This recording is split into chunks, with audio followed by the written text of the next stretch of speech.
आता आपल्याला माहिती आहे की कच्ची आणि पक्की यादीचा कार्यक्रम घ्यायला आहे.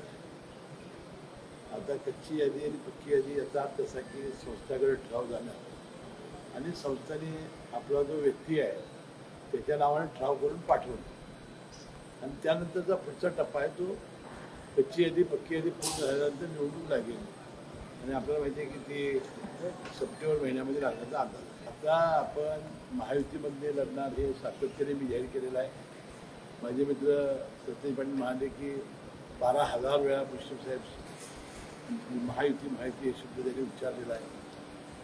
आता पहिला टप्पा आहे की आपापली मतदार यादी आपापले लोक हे चांगल्या पद्धतीने कसं दिशा होतील हे पाहणं. त्यामुळे निवडणुकीचा अजून टप्पा पुढे आहे.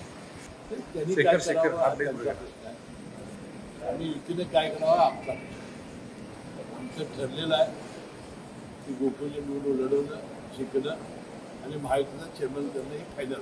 हे आहे गोकुळचं श्रीखंड. अगदी जिभेवर रेंगाळणार. जिभेवरच नाही तर मनावरही रेंगाळणार. गोकुळ श्रीखंड, मनावर रेंगाळणार.